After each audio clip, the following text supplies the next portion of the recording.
positions in the club. But in addition, she walks the talk. Laurel has been a trail maintainer for 37 years.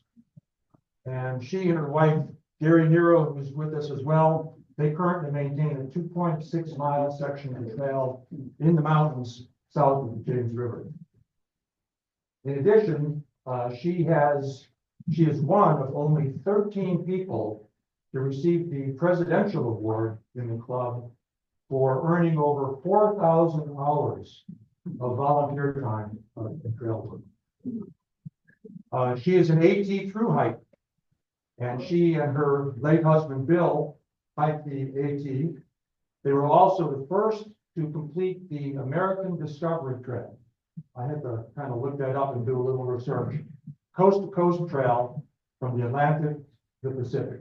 They hiked, walked, and biked that entire trail. She is now the editor of the American Discovery Trail newsletter. So help me welcome our speaker tonight, and looking forward to your presentation on the footbridge. Okay.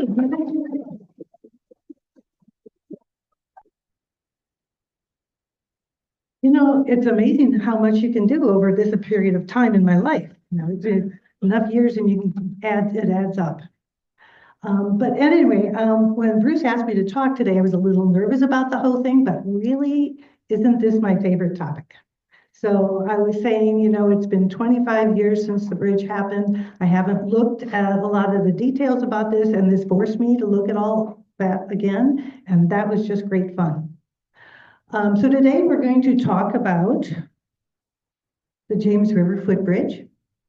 It's the longest pedestrian-only bridge on the Appalachian Trail. I'm going to talk to you about how it happened and why it happened and how Bill brought his dream into a reality. As we go along, only ask questions that are clarifying questions, and then we can answer other questions as we go along. Okay. Okay, I don't know how many of you have ever stepped foot on the Appalachian Trail in any way. Wow, see, that's great. There's something about living around here that makes that happen. I grew up in the Midwest, as did Bill, and I had never heard of the Appalachian Trail. We had taken a trip as a young married couple, and we were in Pennsylvania. We were going to be stopping at a little picnic area for lunch, and Bill said, "Look at that, there is a white blaze." You know, these 2 by 6 inch rectangles mark the Appalachian Trail all the way from Georgia to Maine. And he goes, "This is the Appalachian Trail." And I had never heard of it. And so I asked him what it was. And my first response was, "Has anybody ever hiked the whole thing?" And we continued to eat our lunch, and then out comes a backpacker. And that backpacker, we started talking to him. We asked, "Well, where did you start?" He goes, "Georgia." So, oh my goodness.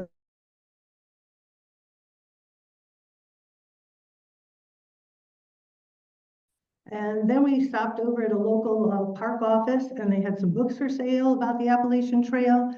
We picked up a book about some of the notable first through hikers. For example, Earl Schaefer is often credited as doing the first through hike of the Appalachian Trail in 1948 to walk off the war, World War II. Gene Espy was the second person, and Gene, I believe, is still alive. I think he's in his upper 90s, but I think he's still alive. And just a really nice guy I've met a couple of times. And then I was also very pleased in this book to find out about Grandma Gatewood. She's the person who hiked the whole Appalachian Trail and started the first time she did it when she was 67 years old. So it's like, oh, this is something on our to-do list. So at any rate, the Appalachian Trail, here's a little map of it. It starts at Springer Mountain. Well, it depends whether you're going south or north, but it runs from Springer Mountain, Georgia to Mount Katahdin in Maine. And the idea of the Appalachian Trail was first conceived by a man. He was a forester. His name was Benton Mackay. And in 1921, so over 100 years ago, he proposed and wrote an article in a journal for having a trail that went across the ridge tops all along the Appalachian chain. At that time in 1921, he thought America was becoming overly congested. People were stressed by living in all these cities. There was all these cars around. And he thought people needed a way to get out into nature and relax. I don't think he ever really considered somebody wanting to hike the whole thing. It was just having this long trail so anybody along the East Coast would have access to a getaway spot. At any rate, over time, well, so that was proposed in 1921. And then by 1925, the Appalachian Trail, it was then called Conference, the Appalachian Trail Conference was formed. So 4 years later, he had generated enough interest to get people to want to actually build this trail. And 12 years after that, by 1937, the trail was complete. And when I say complete, it doesn't mean that a part of it wasn't on road and everything, but it would have been possible to hike the whole trail in 1937. Unfortunately, in 1938, there was another huge storm like the one we had last spring, and that wiped out a lot of the trail, but eventually, of course, they rebuilt it. The trail is managed in a unique way. It's after the National Trails Act, which I think was in 1964. The National Park Service, in coordination with the Appalachian Trail Conservancy. So we have a government agency working cooperatively to manage the Park Service with the nonprofit Appalachian Trail Conservancy. And underneath the Appalachian Trail Conservancy and the National Park Service is the 31 trail maintaining clubs that take care of the trail and make sure their area is all ready to go. And of course, the closest area to us is the Natural Bridge Appalachian Trail Club. We're based out of Lynchburg, Virginia, but there's plenty of people who live in Lexington that are members, as well as Bedford and all the surrounding Amherst, all these surrounding areas all consist of the Natural Bridge Appalachian Trail Club. And actually having the Appalachian Trail here is part of the reason why I'm here today, is because, you know, we lived up in Ohio. And Bill was offered a job to move. He worked for Babcock and Wilcox, which is also in Lynchburg, Virginia. He was offered a job to move down to Lynchburg. I was not happy about that. I had a job I loved up in Ohio. Our oldest son was in high school. He was not happy about that. But Bill said, well, let's just go down and check it out. So, you know, he knew what he was doing. He didn't say, oh, let's go around and see all the town and everything like that. No, he said, let's go take a hike on the Appalachian Trail. And we're like, oh. And so we hiked from like the James River north to where people know where John's Hollow Shelter is. So it's just a little short hike along the trail of a very beautiful area. And I was like, well, maybe I could move to Virginia. And, you know, the rest is history.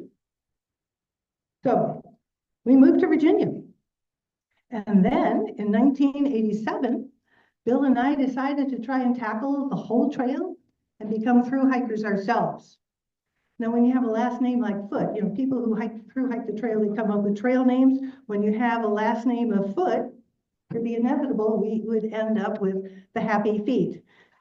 And here we are in a hostel staying with a couple of other people that night. And these are our sleeping clothes, the Happy Feet, because, you know, you just put on the same clothes every morning when you're through hiking, and the same smelly t-shirt that you wore the day before. So the sleeping clothes are like the really fresh things that you only wore the night before. So at any rate, we became the Happy Feet. And before we went on our hike, people would be telling us, giving us advice on what to take, and saying, oh, this through hike is going to change your lives. And we were like, we'll see. So as we started hiking, Bill and I would occasionally look at each other and say, have you changed yet? And we're like, no, you know. And we thought that was great fun. But after a while, we stopped playing that little joke because it wasn't funny anymore. Because we knew we had changed. And one of the changes was we knew we wanted to give back to this great dream-making organization called the Appalachian Trail Conservancy and get involved with the local club, the Natural Bridge Appalachian Trail Club. So, so this is what trail maintainers do. You know, when we became trail maintainers, we take care of woods, you know, we take care of the weeds, we cut them. If you're in a wilderness area, you're not allowed to use any power equipment. The Appalachian Trail Club puts the roofs on their shelters, they build privies. We also made sure that we gave a lot of talks to the area so that people would learn about the Appalachian Trail and learn about what a through hike involved. We led hikes for fun, and we became members of the board of directors. We chaired committees, became club officers, as Bruce mentioned, and we just jumped in with both feet. So we were pretty excited about it, getting to know, because it wasn't only just the hiking and giving back, it was the great friendships we made in the Natural Bridge Appalachian Trail Club. Bill also became, oh, do you see your local resident here pushing a rock? Yes, Bruce Summer is there, and you'll notice that everybody is using the correct equipment, whatever kind of trail maintenance we're doing, because we're partnering with our agency partners, whether it's the National Park Service or the U.S. Forest Service. We're partnering with them to make sure we're equipped with the personal protection devices we need, to make sure we have the training that we need to handle the job, that we're using the correct equipment to do the job. There's special certification that can be gotten through the U.S. Forest Service if you're going to be operating a chainsaw, or in the wilderness where you can't use a chainsaw, crosscut saw. So all of that is done by the rules, and it's such a great cooperation between the U.S. Forest Service, the Park Service, and the local club. I gotta see what else is in my notes. So the Natural Bridge Appalachian Trail Club takes care of 90 miles of the Appalachian Trail and some side trails to boot. And so besides taking care of the trail, we have 350 members about that help work on the trail. And we are out there like 6 days a week, either doing leading recreational hikes or doing maintenance hikes. So there's plenty of opportunities 6 days a week, year round, to get involved and see everything that the trail has to offer. Okay, so we did all this, but what Bill really, really liked best was to do a project that the Appalachian Trail Conservancy then had called the Optimum Trail Location. We didn't want just a trail that could get you from Georgia to Maine. We wanted it to be in the best place, the most scenic place, the safest place, the place with the best sustainability in terms of the grade of everything. So we wanted, we wanted to find the best place. And because the section that Bill and I maintained for the Appalachian Trail was Apple Orchard Mountain. I don't know if you know where Apple Orchard Mountain is, but it's the tallest mountain in this area, has a big radar dome on top of it. That was our section of trail. Well, originally, the trail that we took over bypassed this, there was this enormous rock, not quite as big as this room, but big. But in the middle of that rock was a cleft that was about 4 or 5 feet wide. And suspended in that cleft is a huge rock, like the size of maybe a Volkswagen Beetle or something like that. And so we were going around that rock, and he was like, why would you go around such a unique place as that? Why don't you just take it right through, and we'll call that the guillotine? And so we got he got the Appalachian Trail Conarock crew, which is their trail crews. They're people who volunteer from around the country to come and work for a week on the trail. We got them to help our local club build steps underneath the guillotine so that people could really experience something unique. Also looking after he did that, and that was also successful, then he decided to look, well, the way we get across the James River is not good. It's a busy highway bridge. There's big trucks on it, a lot of logging trucks. There isn't a real pathway. There's just this narrow little pavement on the side that's 18 inches. and it wasn't safe for anybody. He says, there's got to be a better way across the James River. And by the way, I don't know, the backpacker here in this picture, we had met her and her husband. They were from Lexington. I don't know if anybody has ever met Hal and Ruth Washington. But so they were posing for us for this picture. And Hal and Ruth, they were a little older than we were at the time, and their trail names were Flash and Hot Flash. And one of the young boys that was camping with us one night said, well, which one's Hot Flash? So at any rate, moving on, so what Bill proposed instead was that we build a bridge, a pedestrian-only bridge over the James River.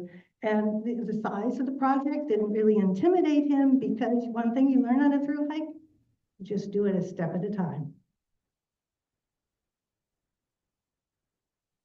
In the middle of the river were these old piers. And Bill was like, okay, we can use those old piers to build a bridge. And then he found out the person who owned those piers was a man named Henry Smiley. He was a local businessman who lived in Lynchburg. After a hike one day, we decided to stop over and visit Henry Smiley. We sat on his patio drinking lemonade and listened to stories about the piers. We heard about the mine. We heard about the history of the trail of not the trail. I don't think he was a hiker. The history of the area, including before the train used these piers, there had been a canal. The canal went through and crossed the river at that location. Before the canal, it was just a river gorge where a lot of people were using the river as transportation. These piers were originally built in 1870, but then they were abandoned in 1954 when a newer bridge went in for the train.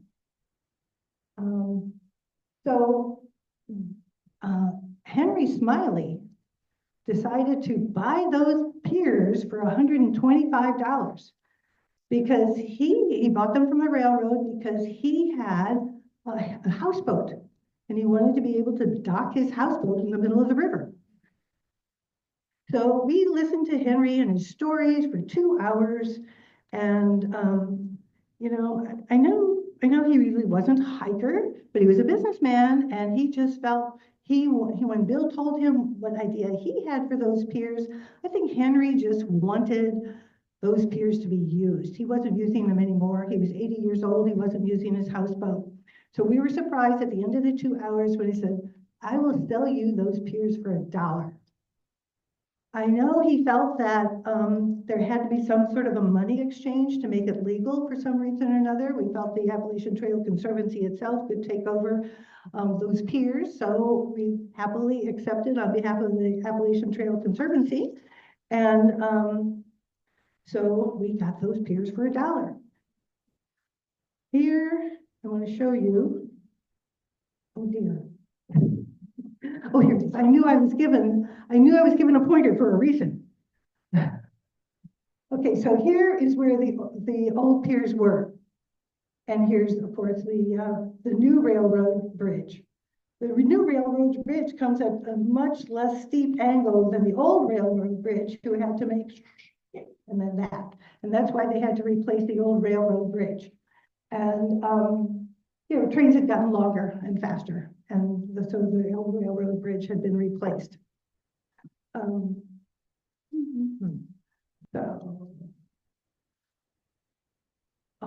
So at any rate, the other thing I was thinking about Henry Smiley is, even though he was a good businessman, I think he felt like he had gotten $124 worth out of those piers. So it was okay to him to sell it for, you know, $1.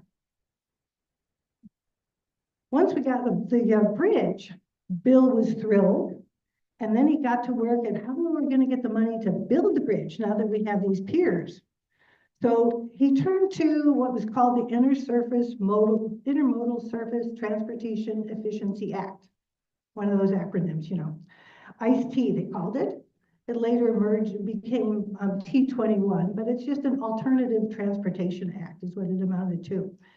And he could plug not only the history of the transportation in this area, he could plug the safety, both for vehicles and for pedestrians from using the old bridge. He could plug how many people could be introduced to a wilderness area by having an easy access to the wilderness area, and it would be available to fisher people, it would be available to birders. There was a lot of pros to this project.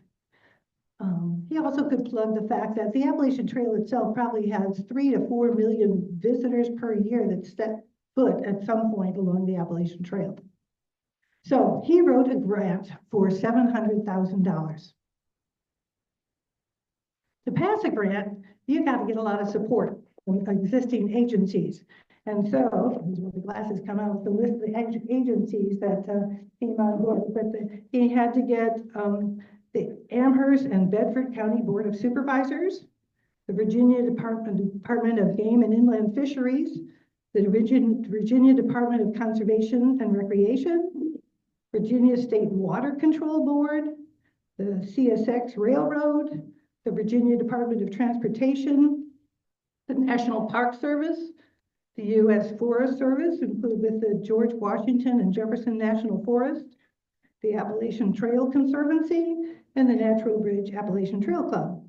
He also managed to get letters of support from the Army Corps of Engineers and the Virginia Marines Resources, although they said, we'll send letters of support, but we don't need to be part of that project. So then, part of the $700,000 request came because they had done some engineering and decided that a bridge to build, first they had to check which would be a better bridge. Should it be a suspension bridge or should it be a truss bridge? Well, they found out that the truss bridge was going to be less expensive and sturdier, so they were going to go with the truss bridge. And then they're like, okay, the railroad will go along with this, but the railroad doesn't want anybody crossing its tracks. There's too much liability for something like that. So you also have to play into that, building steps that go alongside the railroad, then underneath the railroad trestle and out to the other side. And so you have to, and if you're going underneath the railroad trestle, you better have a roof over your head. So if the trains kick up any rocks, they're not going to land on a hiker. And that roof cannot be attached to the trestle in any way. So all of these things added some costs. Once you cross Route 130 on the other side, you were on the wrong side of the creek. You would need a small wooden bridge to go over that side of the creek. So all these things were added, and that's how we came up with the $700,000 that he thought he needed to have the bridge built. But the first request was denied because he hadn't put in a public notice. He didn't know he was supposed to have a public notice. It was only later that we found out that most of these requests are not done by just like an individual working on his own or with a club. They were done by like conservation and recreation agencies and much bigger agencies. But at any rate, he wasn't going to get discouraged because, even through hikes have rainy days. You just keep plugging. So in 1994, he wrote a second request.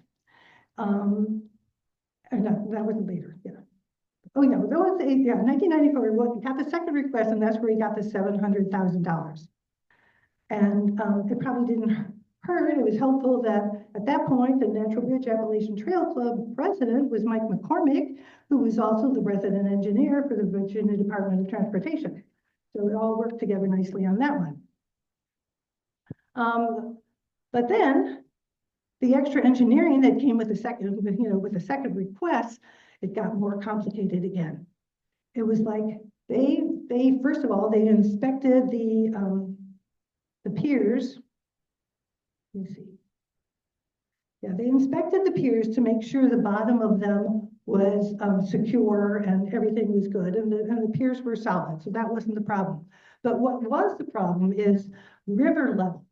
There had been a historic flood in Lynchburg in 1985, and that would totally covered those piers.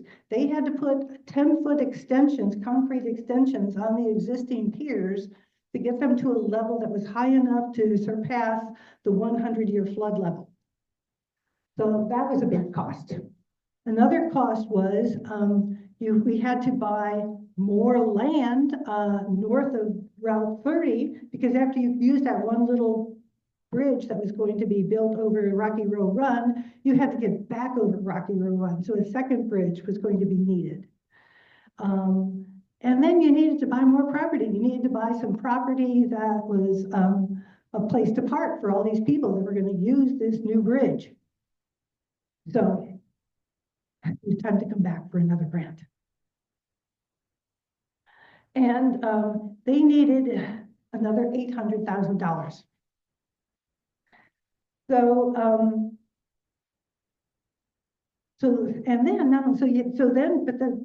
the third grant, I don't remember why the third grant was turned down, and what they had a public hearing, I'm sure, but there was something that was turned down. But then he went at it again the next year in 1998, and then he got the extra $800,000. So now he had $1.5 million to build a bridge. But anytime you have a federal grant like this, you have to have a 20% match from the local organization. So that means he had to come up with $300,000. And that was a big chunk to come up with. How is he going to come up with $300,000? So here's where everything comes full circle. The bridge is the piers that we bought for $1 were appraised as if they had to be purchased. And that turned out to be $262,000. So that is a big step along the way. There were 3 miles of trail that had to be relocated because the bridge was crossing the river in a different location. So this particular, handy pointer again. So here, okay, the black line is the existing Appalachian Trail going over the highway bridge and continuing up this way.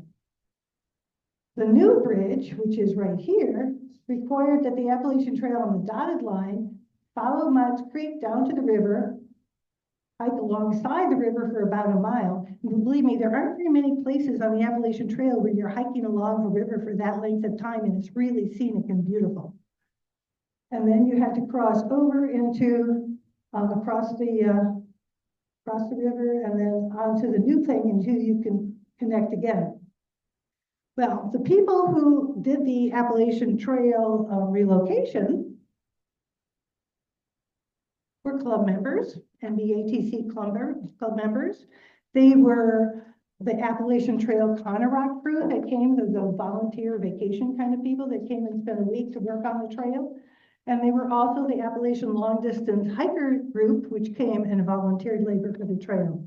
Those thousands of hours that they put into building the new trail to connect, even valued at minimum wage, came to around $30,000. So that's $30,000 more of donations that came into the $300,000 that they needed to get. And then the next part was the land that had to be bought. Well, the Appalachian Trail Conservancy has a land trust program. They bought some of the land in the new area where the newly relocated trail was going.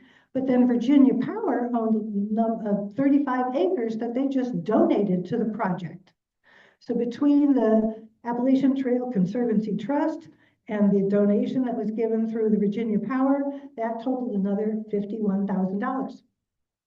So if you add that $262,000 plus the $30,000 plus the $51,000, you come up to $343,000, even exceeding the 20% match that was expected of us.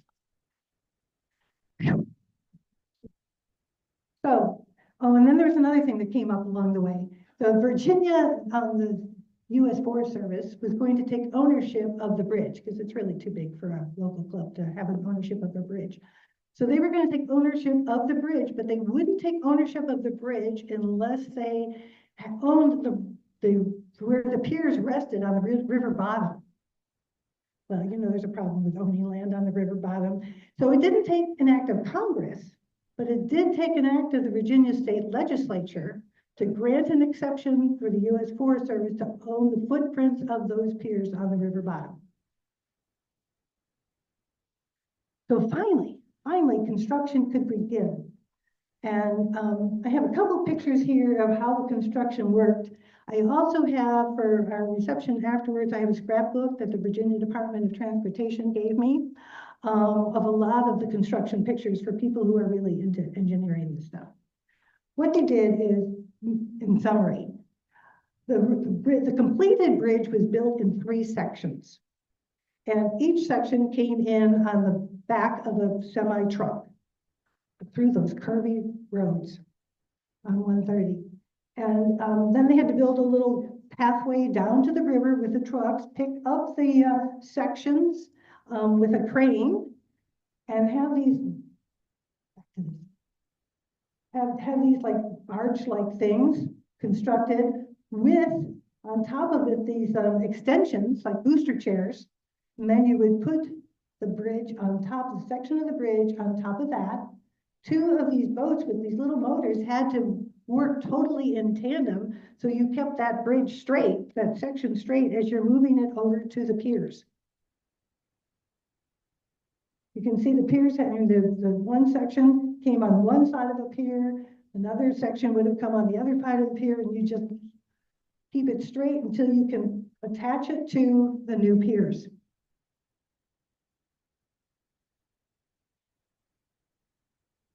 And finally, the whole bridge, it was put together in 3 chunks. Then you had to add the railings on the inside, and you had to do the stairways on each side. But that was pretty easy, comparatively speaking, I think. So 9 years after his first attempt to put a grant in, the bridge was completed. And there was a dedication to the opening of the bridge on October 9th, 2000. But this is Bill was not able to be there except in spirit. He had died that spring of cancer. He never got to see the completed bridge, but he was ecstatic because he knew it was happening. So, and then another happy thing on that end of the bridge, my daughter, 1 year later, to honor, whoops, oh no, wait, wait. Okay, we're getting too far ahead. At the end of the bridge is the plaque to Bill's memory, which says, dedicated to the memory of William T. Foote, 1946 to 2000, a tireless trail worker and enthusiast whose vision, persistence, and efforts made this bridge a reality. Bill was an Appalachian Trail through hiker, past president of the Natural Bridge Appalachian Trail Club, and past member of the ATC Board of Managers. He and his wife, Lori, the Happy Feet, were the first to complete the coast-to-coast American Discovery Trail in 1997. Bill pursued his passions, honored his dreams, and cherished those around him. And then, a year later, my daughter, to include her father in her wedding, had the longest wedding aisle ever, with our friends and family lining it, and she walking through followed by our family and her husband's family and him, and the theme being family supporting new families. So it all has many happy memories for us. Now, I know Bruce had talked to you about the fact that he wants to have some people at the Kindle who are interested in going on a hike with him on the Appalachian Trail south of the James River. And you know about that big fire. Lauren Stahl was here a couple of years ago talking about the fire. And I thought you might want to see what the trail looked like after the fire. A friend of mine took pictures of the trail in December of 2023, not that long after the fire. And you can see that this is along the James River. The first mile is fairly level. All the understory has been burnt. The trail itself is very visible. The trees are kind of blackened for the bottom 4 feet or something like that, but definitely they were going to survive. When you get to the Mats Creek, there is more of an incline because Mats Creek is to the right, and there's a little bit of a drop off, but again, the understory is burnt. but the trail itself still exists. And it goes for about a mile up Mats Creek until it comes to the shelter. And the Mats Creek shelter was saved from the storm, I mean, from the fire. You know, I believe, and if I'm wrong, you people can correct me on this one, but in a wilderness area, the Forest Service lets the fire burn, but it'll save the structures. So I think they dumped a bunch of water on both the shelter and the privy that was there and the, you know, the picnic table. So those all survived. Well, around it, it was burnt. And the following spring, that system worked because the forest comes back. Here we have a butterfly weed coming up among the charred remains of all the leftover twigs. So, still standing. That's it.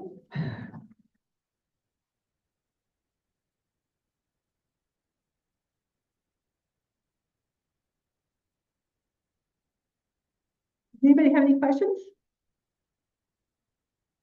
Oh, yeah. Any of the old section of the trail that this made obsolete, does any of that trail still exist? It exists in bits and pieces, and I think the Trail Club is going to actually be leading a hike over part of that in the next couple of weeks, I think. Mhm.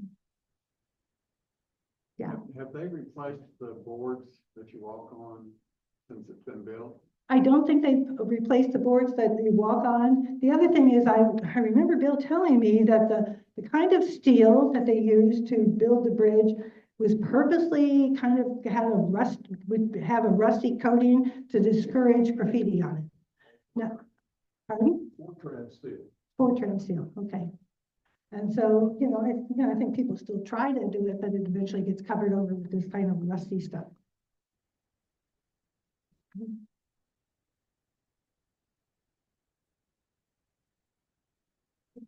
Oh, what?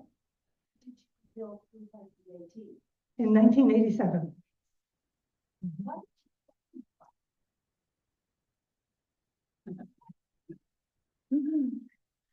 I mean, you know. I was just curious. Yeah. But yeah, so he, you know, we through hiked in 87. In 1997, we did the American Discovery Trail. And the American Discovery Trail in the middle, I got to do a little plug for that because I'm their newsletter editor, and I'm on their board. So in the middle of the country between Denver and Cincinnati, it has a northern route and a southern route. We had taken the southern route as we went across in 1997, and then in 1998, we did the northern route. We did as much of the American Discovery Trail as we could by bicycling, just because of its length. It's like 6,000 miles overall between the northern and southern sections and the eastern and western sections. And so yeah, so all that was going on at the same time the bridge project was going on. So he had a lot. I always said, you know, Bill was either full speed ahead or asleep. Bridge, footbridge over the Mississippi for the American Trail. It's not a pedestrian only footbridge, but there is. I know when Bill and I did the trail, we were on bicycles and we could put them on a like a subway or something, that a train that went over. And but I think there may be another bridge there that does have a section for pedestrians on it now. Yes. Is the deck of the bridge wood or is it metal? And if it's wood, was there a fear during the fire? I didn't live here then, but that it might burn. Did you get close enough that wasn't feared? The bridge flooring is wood. I think it's probably some sort of treated wood to upstand the weather. I don't think we were particularly worried about it because those U.S. Forest Purpose, they saved that shelter. They would have saved any way to get to the footbridge too. But I don't think they needed to on them. Okay, well, great. Thank you for coming.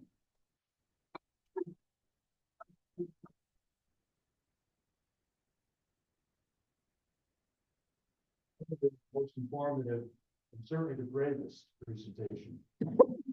Thank you very much.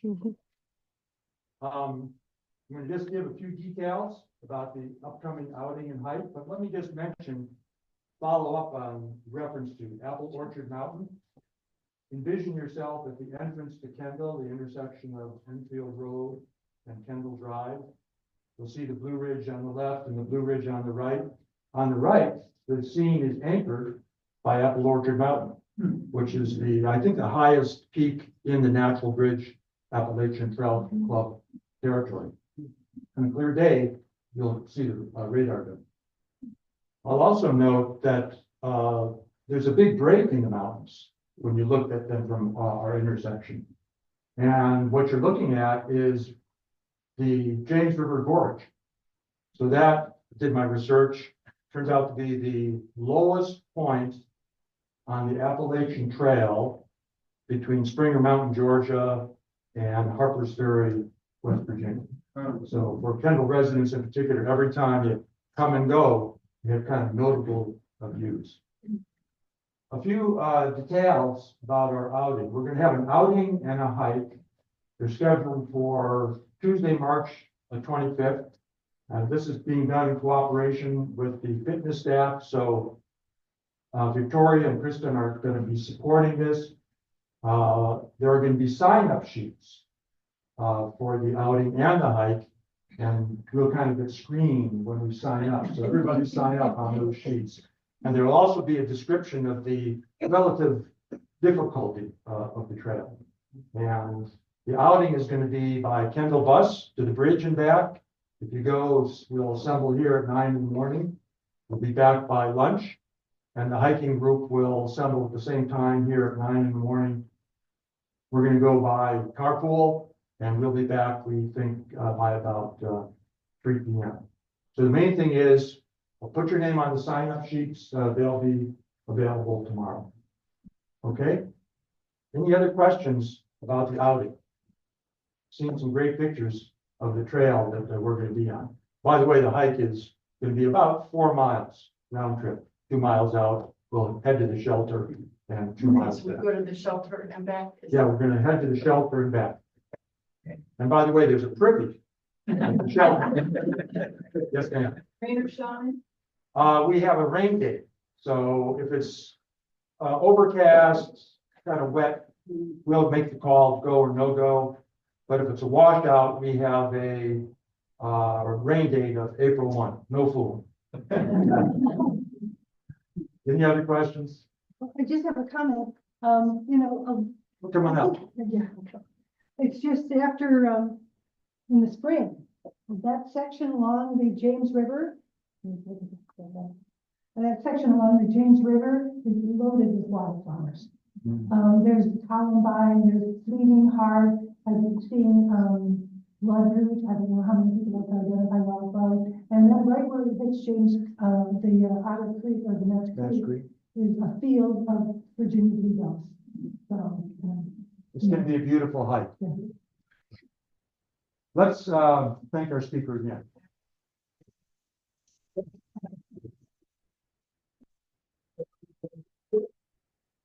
There's the reception now. No sign-up sheets or anything. Right out of the hall. Yes, Bruce.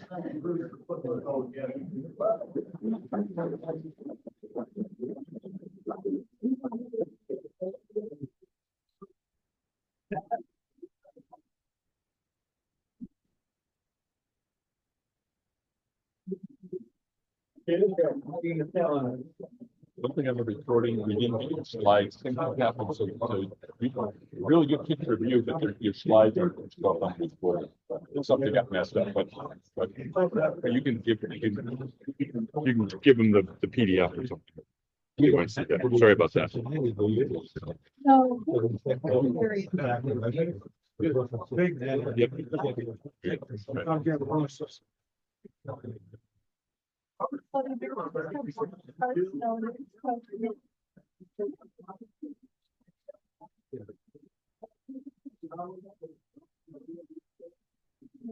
Brother? I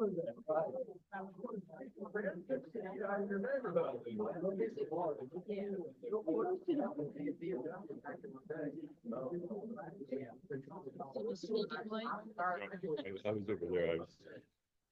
I was sort of watching to see how it looked.